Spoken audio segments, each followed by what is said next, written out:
Hello guys, എല്ലാവർക്കും അറിവിൻ്റെ കൂടാരം എന്ന എൻ്റെ യൂട്യൂബ് ചാനലിലേക്ക് നല്ലൊരു നമസ്കാരം. പിന്നെ ഞാൻ ഇന്ന് ഒരു കാര്യം നിങ്ങളോട് പറയാൻ പോകുന്നത് മറ്റൊന്നുമല്ല. ഞാൻ എപ്പോഴും അമ്പലത്തിലൊക്കെ പോകുന്ന ആളാണ്.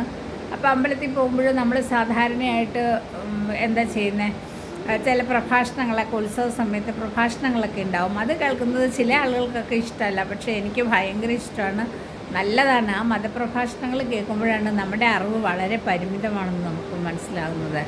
അതിനൊറ്റ ഉദാഹരണമാണ്, നമ്മൾ തൊഴാനായിട്ട് അമ്പലത്തിൽ ചെല്ലുമ്പോൾ നമ്മൾ അമ്പലത്തിൻ്റെ ആ അകത്ത് കയറിയതിന് ശേഷം നമ്മൾ മറ്റുള്ളവരുമായിട്ട് വർത്തമാനം പറഞ്ഞുകൊണ്ട് പോകരുത് ഗൈസ്. കാരണം നമ്മൾ അങ്ങനെ പോകുമ്പോഴും അത് നമ്മൾ ചെയ്യുന്നത് ശരിയായ ഒരു ഇതല്ല. അതുകൊണ്ട് തന്നെ അങ്ങനെ ചെയ്യരുത്. ഇപ്പോൾ ഒരു ശിവക്ഷേത്രമാണെങ്കിൽ നമ്മൾ ഓം നമഃ ശിവായ മന്ത്രം ഉരുവിടണം.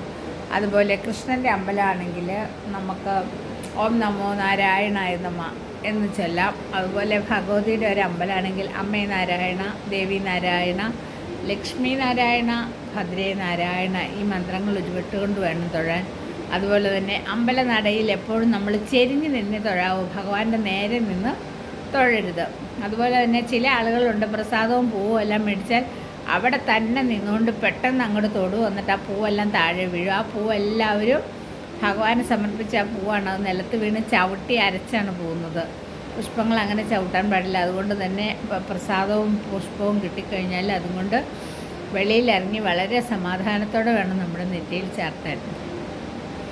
അതുപോലെ വേറൊരു കാര്യം എന്താണെന്ന് വെച്ചാൽ, നമ്മളോട് പലരോടും പറയാറുള്ള ഒരു കാര്യമാണ്, തൊഴുതിട്ട് വേറൊരു വഴി അല്ലെങ്കിൽ വടക്കേ വഴി കൂടെ ഇറങ്ങിപ്പോകാൻ പറഞ്ഞാൽ ആരും അതൊന്നും കേൾക്കില്ല. അവർക്ക് ഇഷ്ടം പോലെ തോന്നുന്ന വിധത്തിലാണ് പോകുന്നത്. അപ്പോഴും അവിടെ അമ്പലത്തിൽ തിക്കും തിരക്കും ഉണ്ടാണ്. ഈ തിക്കും തിരക്കും എല്ലാം ഒഴിവാക്കി നമുക്ക് മനസ്സമാധാനത്തോടെ തൊഴുതെങ്കിൽ മാത്രമേ നമുക്ക് സംതൃപ്തി കിട്ടുള്ളൂ. അപ്പം നമ്മൾ തന്നെയാണ് ഒരമ്പലത്തിൽ പോകുമ്പോൾ നമ്മൾ ഒരാൾ നന്മ ചെയ്യുമ്പോൾ അത് കണ്ടിട്ട് മറ്റൊരാളും പഠിക്കും, അല്ലേ? അപ്പോൾ അങ്ങനെയെല്ലാം ചെയ്യണം.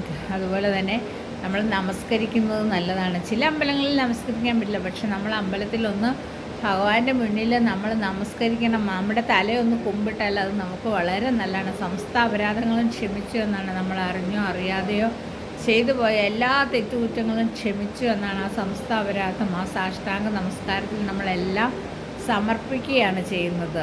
നമ്മുടെ ഹിന്ദു മതത്തിലെ പോലെ തന്നെയാണ് ക്രിസ്തീയ മതത്തിലും. അവരും അതുപോലെ തന്നെ പാപങ്ങളെല്ലാം ചൊല്ലിയിട്ട് അല്ലേ, അച്ഛൻ്റെ അടുത്ത് നിന്ന് പാപങ്ങളെല്ലാം കഴുകിക്കളയാൻ വേണ്ടിയിട്ട് കുമ്പസാരം കൈക്കൊള്ളുന്നു.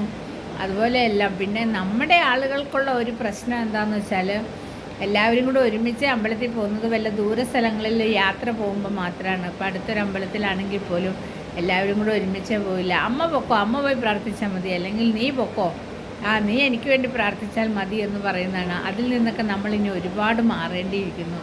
ഒരു വീട്ടിലെ എല്ലാവർക്കും നല്ലത് വരണമെങ്കിൽ നമ്മളെല്ലാവരും കൂടി പോയി ഒത്തൊരുമിച്ച് പ്രാർത്ഥിക്കുമ്പോഴാണ് ഭഗവാന് സന്തോഷം.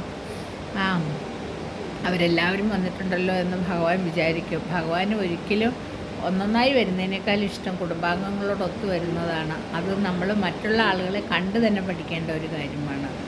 ഇത്രയൊക്കെ ഉള്ളൂ ഗൈസ്, വേറെ എന്ത് പറയാനാണ്. ഓക്കെ ഗൈസ്, എല്ലാവർക്കും സുഖമെന്ന് വിശ്വസിക്കുന്നു. Okay, bye bye. എല്ലാവരും ലൈക്ക് ചെയ്യണം, കമൻറ്റ് ചെയ്യണം. ഓക്കെ.